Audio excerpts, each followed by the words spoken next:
Metrópolis muda de assunto, traz agora para você uma entrevista exclusiva, ao vivo, com o deputado federal Nicolas Ferreira. Primeiramente, quero agradecer a presença do deputado e dizer que junto comigo nessa entrevista vão estar o nosso analista político, Felipe Monteiro, e nossa repórter, Camila Xavier. Muito bem-vindo, deputado. Obrigado, Rafael. Bom dia ainda, né? Eu acho. Não, boa tarde, já passou. Boa tarde a todos os Metrópolis. Obrigado aí pelo convite. A gente ainda não almoçou, então para mim tá bom dia. Deputado, aqui a Camila Xavier e o nosso Felipe Monteiro. Vou primeiro fazer a pergunta, já inicial. Queria que o senhor pudesse fazer um saldo da caminhada pela liberdade. A gente viu aí que foi uma caminhada muito longa, mais de 200 quilômetros. Houve, então, aquele momento final na Praça do Cruzeiro. Queria que, na sua opinião, o que é que foi de bom e o que é que de ruim o senhor tirou dessa caminhada? Olha, foi uma experiência única, eu acho que isso é fato. Eu não esperava, né, toda essa adesão, até mesmo porque foi uma adesão espontânea, longe, querendo ou não, aí das eleições, né? Faltam 10 meses para as eleições ainda.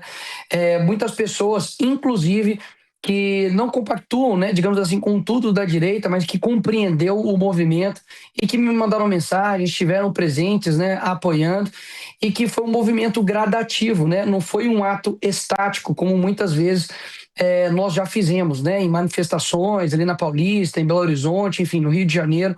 Foi um movimento realmente gradual e crescente. Então, esse movimento, né, literalmente, eu acredito também que foi uma novidade em âmbito aí de ato político, né, recente aqui no nosso país. E com relação às questões boas, eu não tenho dúvidas que são N's. Eu vou tentar aqui, de fato, resumir, porque o primeiro passo, eu acho que foi eu conseguir manter a essência da caminhada.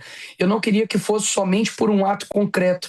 Então, não era somente pela liberdade dos presos do dia 8. Não era somente pelos perseguidos políticos, como Jair Bolsonaro. Não era somente por um ato concreto, eram por vários. E eu deixei isso bem claro, né? E, acima de tudo, para que a gente conseguisse, né, despertar uma consciência nacional.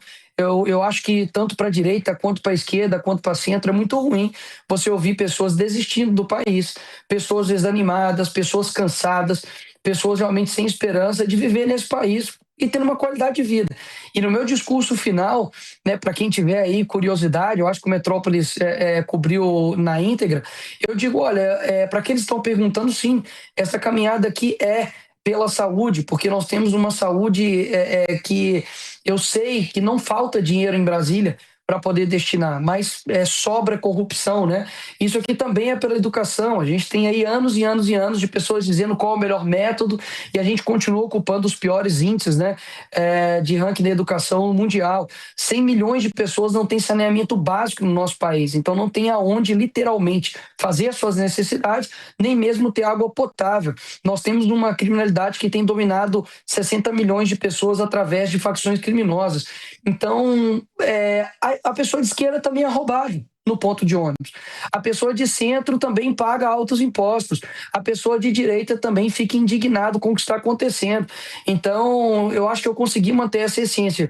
E pontos negativos, posso ser sincero, até o ponto negativo, né, que óbvio, ninguém aqui vai comemorar, a não ser uma grande parcela da esquerda e uma parte da mídia, né, comemorou aquelas pessoas que foram atingidas pelo raio, né, que foi ali um incidente natural, mas até isso eu tiro um proveito no sentido de evidenciar um lado. Para mim, nunca foi tão fácil escolher um lado, né? Um lado que está comemorando um raio e torcendo para que alguém, né, tivesse ali algum óbito, não tenho dúvidas que colocariam isso na minha conta, ou um outro lado, né, que prestou solidariedade, que visitou essas pessoas e, assim, desculpa aí as pessoas de esquerda, né, algumas, né, que foram até a rede social dizer que eu deveria ser responsabilizado por isso, são público, você pesquisar aí, coloca aí MST, garoto 9 anos morre em acampamento por raio, e ninguém nunca colocou da esquerda a culpa no MST. Você tem eventos políticos como o do Lula, né, nas eleições,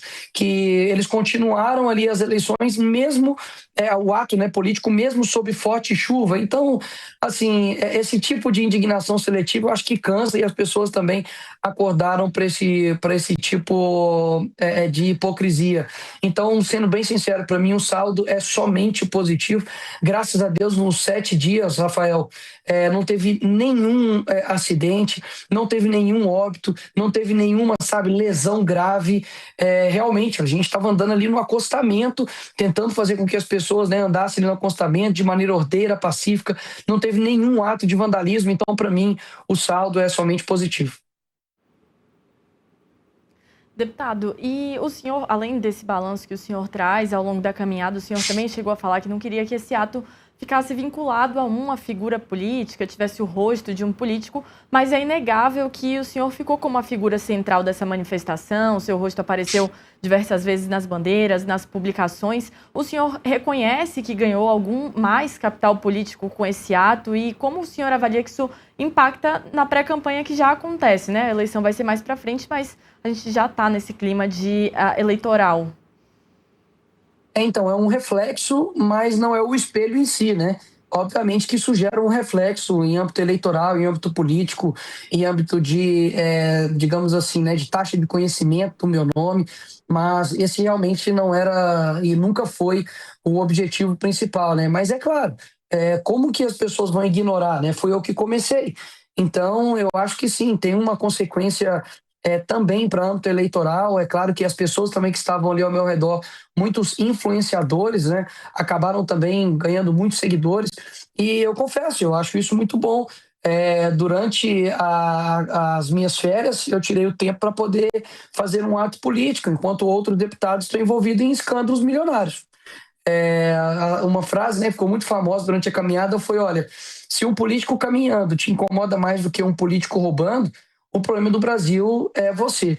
Então, eu vejo que sim, gera um reflexo natural, porque sim, né, é um ato político, né, um ato de influência das pessoas, mas não vejo de forma alguma, né, como eu já disse desde o primeiro dia, que é o objetivo principal e nunca foi.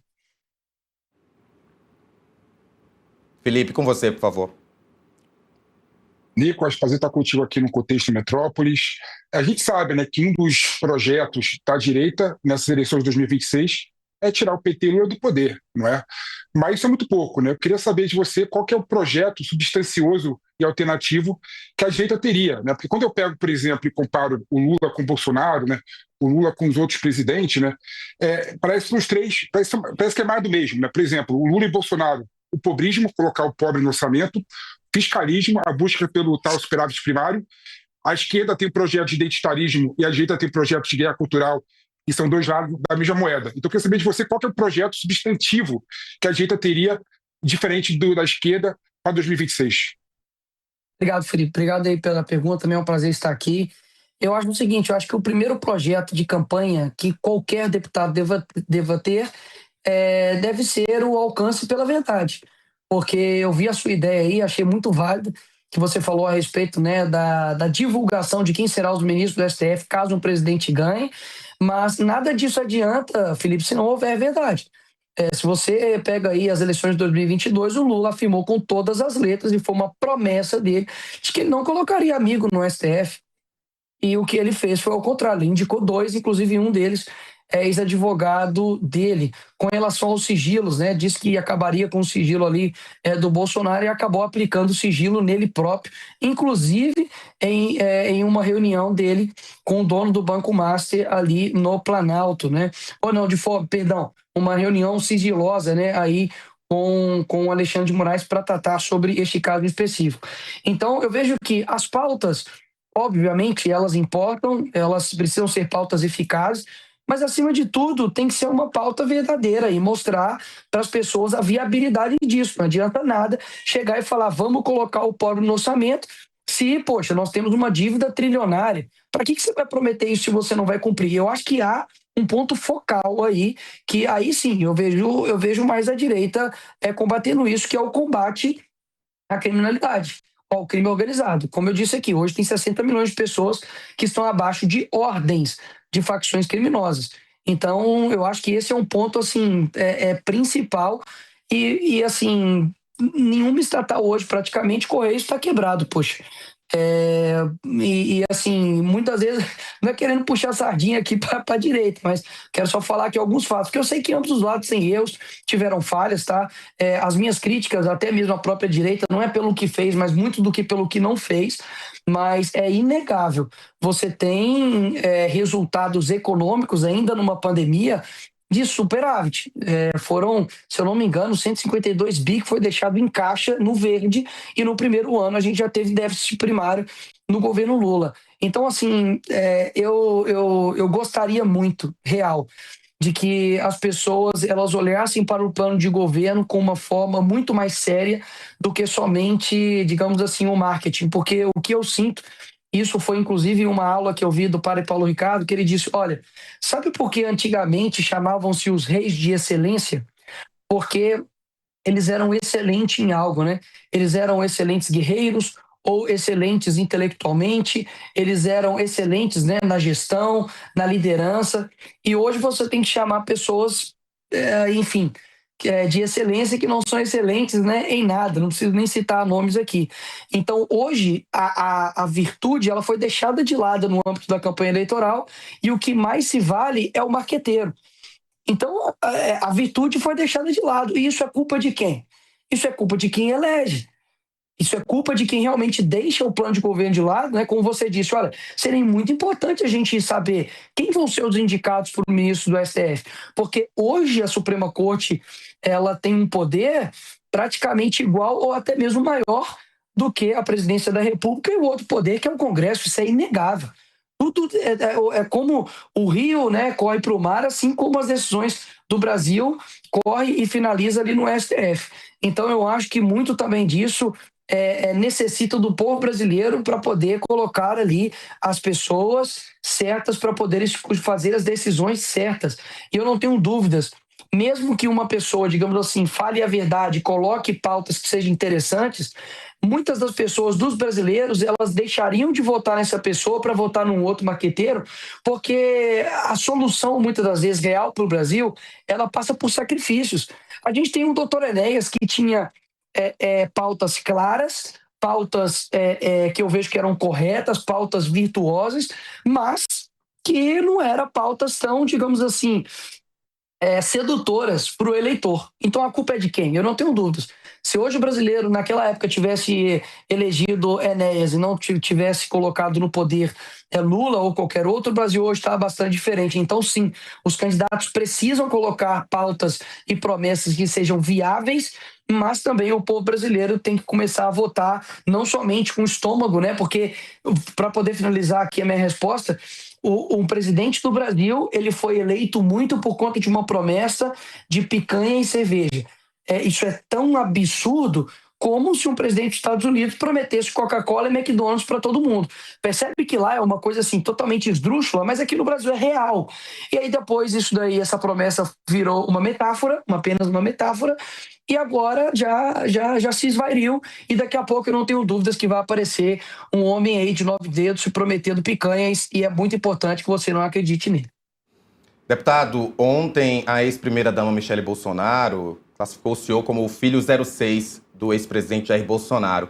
Queria saber como é que o senhor recebeu essa mensagem, afinal a gente sabe bem como é a relação de Jair Bolsonaro com os filhos, e como você acha que essa mensagem da ex-primeira-dama impacta no seu apoio a um possível candidato nas eleições para presidente em 2026?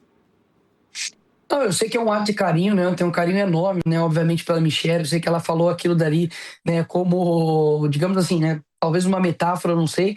É claro que eu sou filho do meu pai, né? Meu pai é o Edésio, meu pai não é o Bolsonaro, né? A minha mãe é a Maria Ruth, eles de fato que são os meus pais. Mas, assim, eu não entendi muito a pergunta, assim, no sentido do que isso impacta em âmbito eleitoral, porque eu acho que foi uma declaração, assim, de apoio, uma declaração de reconhecimento, né, do meu ato, e já está consolidado. O líder da direita, assim como existe o líder da esquerda, o líder da direita, que é Jair Bolsonaro, decidiu que será Flávio Bolsonaro o candidato à presidência da República. Então, até aqui, para mim, é muito cristalino e não tem muito que se debater a respeito disso. O senhor é uma forma de declarar também seu apoio, dela trazer o senhor para a campanha de Flávio Bolsonaro? Eu acho que todo mundo, digamos assim, já está engajado nesse aspecto. Agora, o que muitas pessoas não compreendem é que, vou dar uma analogia, né, que a direita, assim como qualquer grupo político, ela é um corpo, no sentido de cada um ter uma função. Vai ter um que vai ser a boca, então ele vai falar mais, vai ter um que vai ser os olhos, vai ter um que ser o ouvido, vai ter um que ser a mão, enfim, eu acho que cada um tem um papel nisso. E o meu papel sempre é falar, digamos assim, para quem não concorda comigo. Muitas pessoas podem colocar em xeque essa estratégia, mas não pode negar os resultados, né? Eu acho que hoje eu consigo comunicar com muitas pessoas, fora até mesmo da direita. E isso não é porque eu sou um personagem, tá, pessoal? É porque eu sou assim. Eu me lembro da minha faculdade, eu conversava com. Eu lancei chapa, né, de DCE da PUC. Para quem acha que eleições é difícil, testa aí lançar uma chapa para DCE aí de alguma universidade, você vai ver realmente como a esquerda é extremamente organizada, né? Mas eu lembro que eu lancei e eu perguntei pro cara da chapa, que era do PCdoB na época, né? Perguntei para ele, e aí, cara, assim, como que você se tornou de esquerda e tal? Ele falou, cara, eu me revoltei com a minha família e tudo, e eu virei comunista. Eu sempre fui o cara que quis ouvir o outro. Eu sempre fui o cara que sabe, eu acredito de que todo mundo tem um denominador comum para entender o mínimo. Sabe, é óbvio que existem coisas profundas de discussões políticas, de questões ideológicas, que eu deixo isso para quem realmente, digamos assim, se aprofunda nisso. Agora, poxa, agora mesmo está rolando um escândalo de N locais, de INSS, de Banco Master, escândalo, digamos, de estatais, um monte de coisa. Você entende que não é uma luta contra, digamos, A e contra B, é uma luta, cara, contra criminosos e não criminosos. Então, assim, se você não entender isso, eu sempre sou o cara que eu vou insistir em te convencer de que, cara, deixa isso aqui um pouco de lado e vamos conversar. Vamos, sabe, entender isso aqui, porque eu acho que todo mundo está perdendo nisso. Cadê o dinheiro dos aposentados que foram roubados pelo INSS? Quem vai pagar tudo isso que, óbvio, gerou impacto, né, na Bolsa, gerou impacto nos bolsos do brasileiro com relação aos escândalos, né, do Banco Master? Quem está pagando a alta conta de desviar recursos, de ter deputado fazendo rachadinha, de ter filho de presidente ganhando mesadinha? Quem vai pagar por tudo isso? Quem que de fato está sendo prejudicado com isso? É você. Então, assim, você pode discordar, né, do meu rosto aqui, não gostar de mim, do jeito que eu falo, do jeito que eu abordo, mas, cara, foca na mensagem. Então, eu sempre fui este cara, na minha escola, na minha faculdade, sem antes de ter seguidor, sabe, sem antes de, enfim, ser conhecido, eu sempre fui esse cara. Eu me recordo, por exemplo, na CPMI do dia 8, que vários ali que estavam da direita estavam fazendo acusações muito sérias contra o fotógrafo da Reuters. E eu falei assim, galera, o cara não tem nada a ver com isso, você sabe, né? Ele é um fotógrafo, ele estava fotografando. Estão botando a culpa nele, colocando como se ele fosse, sei lá, um esquerdista.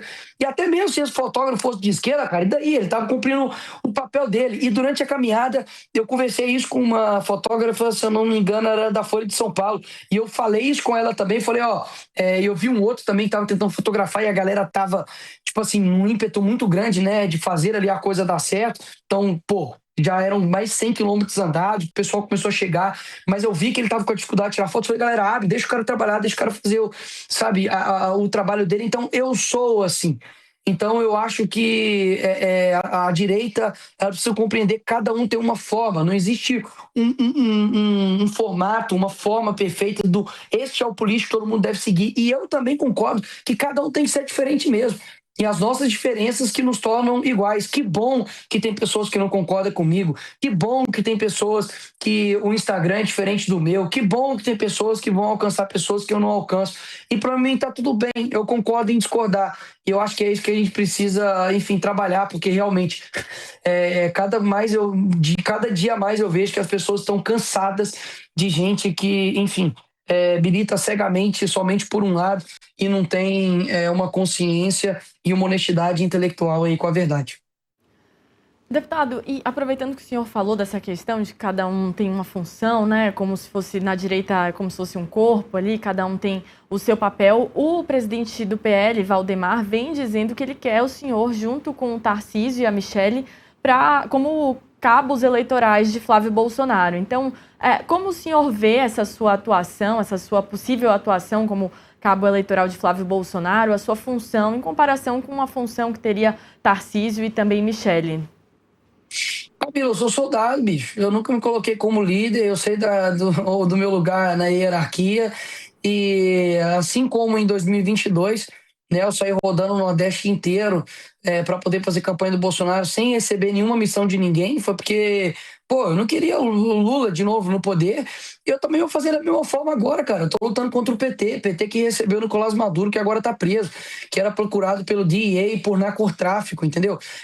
Um presidente da República que tem amizade com o Nicolás Ortega, que faz sim perseguição religiosa ali em Nicarágua. Foi o Lula que fundou o Folha de São Paulo, juntamente com Fidel Castro, que deu uma entrevista para a Folha de São Paulo, que perseguiu e matou homossexuais e que se arrepende disso, né?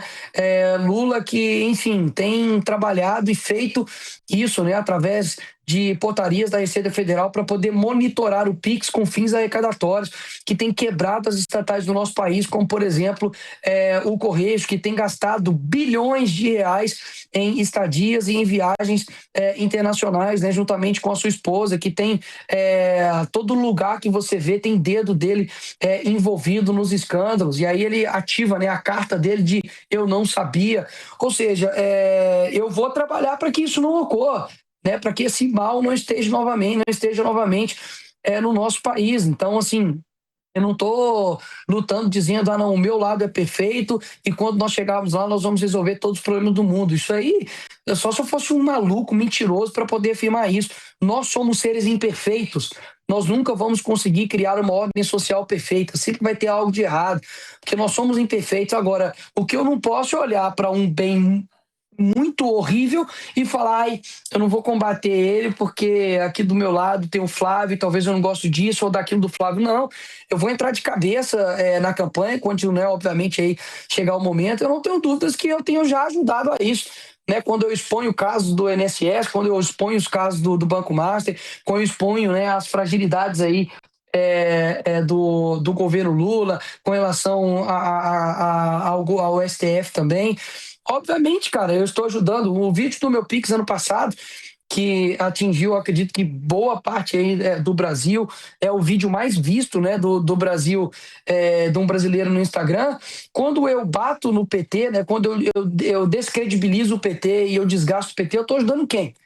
E muitas vezes tem uma parcelinha, né, uma bolinha ali na direita que fica, né, me batendo, porque tudo que eles querem é que eu fique falando, né, Bolsonaro a todo tempo. E, cara, eu não sou assim, meu irmão. Eu tenho diversas pautas, eu tenho diversas coisas. E é engraçado que quando dentro do bolsonarismo, né, tem uma partezinha que fala que eu não sou bolsonarista. E fora do bolsonarismo, parece que eu sou, sei lá, filho do Bolsonaro, e eu sou o cara que mais defende o Bolsonaro. Ou seja, para mim isso é um bom sinal, né? Quer dizer que eu tô tendo um equilíbrio aí de falar quando tem que falar, ficar calado quando tem que ficar calado, e eu tenho atingido a medida certa. Como diz Aristóteles, existe o equilíbrio, e Santo Agostinho também, né? O equilíbrio é o grande segredo da vida. Eu tenho buscado isso. Deputado, e para fechar, eu queria saber sobre os próximos passos. O senhor pretende visitar Bolsonaro lá na Papudinha e também tem pretensão de convocar novas manifestações? Já pensa nesses próximos passos?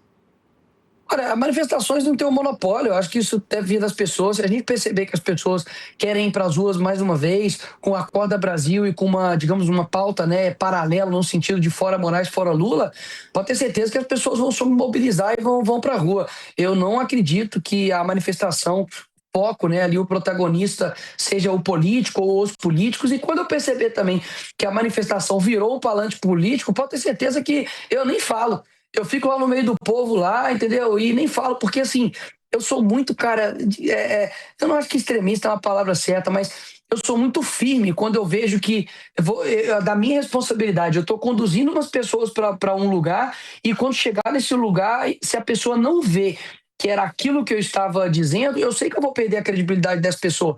Então, se a gente chamar uma manifestação, né, as pessoas começarem a ir, eu ver que virou palanque político, e mais uma vez repito, só olha as pessoas, e eu tenho visto isso muito, né? Pessoas que usou a caminhada para poder ficar falando que é candidato a Senado.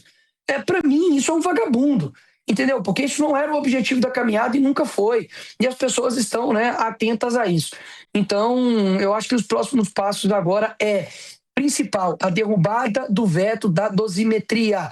Nós vamos trabalhar para derrubar o veto da dosimetria, que vai alcançar as pessoas do dia 8, vai também alcançar ali, acredito eu, que Bolsonaro e outros perseguidos políticos, e este é o primeiro passo. Perfeito. E Nicolas, só retomando, o senhor vai pretende visitar ele na Papudinha, visitar o ex-presidente Jair Bolsonaro? Olha, eu não sei se eu consigo, né? Da última vez eu fiz o pedido para poder ir lá visitar. O Alexandre de Moraes ignorou por uns 3 meses. Mas sim, se houver a possibilidade de visitá-lo, eu vou querer sim trocar uma ideia com ele. O Bolsonaro, cara, você pode não gostar dele, mas para resenha, ele é o melhor cara do mundo para sentar e trocar uma ideia. Ele realmente é incancelável nesse sentido. Ele é um cara muito bom de conversar e eu quero sim trocar uma ideia dele, se possível. Agora deixa o Felipe falar aí um pouquinho. Se fosse o contrário, seria mansplaining, né? Eu tô brincando, mas é porque o pessoal pega no pé, não tem jeito. Não, mas está no mesmo time aqui, Ô, Nicolas, eu gostei muito da tua analogia sobre o organismo, né, e a política, né? Cada um tem a sua função. Mas quando a gente olha por fora, parece que a direita está desunida, né? Parece que o organismo não está tão uníssono assim, não, né? Parece que a cabeça pensa uma coisa, a boca fala outra, a perna vai para o outro lado, né? Então eu queria que você fizesse um retrato, né, da direita, né? Por que o Tarcísio de Freitas, por exemplo, tem dificuldade de dar o apoio declarado, explícito ao Flávio Bolsonaro? Por que a Michelle Bolsonaro, por exemplo, também não declara apoio, né, direto ao Flávio Bolsonaro e, ao que tudo indica nos bastidores, tem trabalhado para a eleição do Tarcísio de Freitas, né? E também o PSD, né, que pelo visto o Kassab vai querer montar uma chapa puro sangue, né? Então, eu queria que você falasse um pouquinho da direita para as eleições de 2026 e, ao que aparenta, tem uma desunião aí e parece que não é tão organizado e não está tão uníssono assim como você quer colocar na tua analogia como organismo, né? Sim. Não, o que eu disse, Felipe, foi que deveria ser como um corpo. Mas, de fato, não estou falando que esse corpo está organizado. Né? Realmente, cada um deveria estar em cada local ali do corpo, mas realmente não sinto, né, que o corpo está 100% ali harmônico. Mas, olha, eu acho que isso é natural, sendo bem sincero. Eu sei que também do lado da esquerda existem diversos grupos que também possuem visões diferentes, ideias diferentes, né? Quantas vezes, né, o Silas Malafaia já falou coisas sobre Jair Bolsonaro, quantas vezes, né, outros jornalistas também já falaram coisas contra o Bolsonaro e estão, né, na direita, coisas que eu nunca falei, né, e eles, né, ficam sempre como leais e eu como desleal, mas enfim, eu acho que é normal, é natural você ter desavenças, ter atritos, ter críticas, você ter ali discordâncias, em quem deva ser, em quem não deva ser. Para mim, eu acho que isso é natural. Eu confesso que, mais uma vez, eu não participo dessas discussões no âmbito de Tarcísio, Michele ou Flávio, que seja. Eu só acho que em abril a gente vai ter a certeza. Ponto. Em abril a gente vai ter a certeza definitiva, né? Porque não tem como mais o Tarcísio, por exemplo, revogar, né? Renunciar para poder candidatar. Então acho que as coisas vão ficar realmente, digamos assim, batido 100%, porque a gente sabe, política, você olha para o céu, é como o céu, né? Passa 20 minutos, está tudo diferente. Então sim, pode acontecer, eu acho que é uma possibilidade de acontecer aí mudanças, porque na política tudo muda, né? Olha só, o Alckmin, né, que era aí o opositor do Lula, falava que o Lula queria voltar à cena do crime, hoje é o vice do presidente Lula. Então, realmente, do Brasil, a gente não morre de tédio. Vamos ver o que vai acontecer aí, eu tô curioso também. Nicolas Ferreira, muito obrigado pela tua participação aqui no Contexto Metrópolis. Fica à vontade para voltar sempre a conversar aqui com a gente no Metrópolis e em todos os nossos programas. Valeu, Rafael, Camila e Felipe, a todos que acompanharam aí. Deus nos abençoe. Um abração.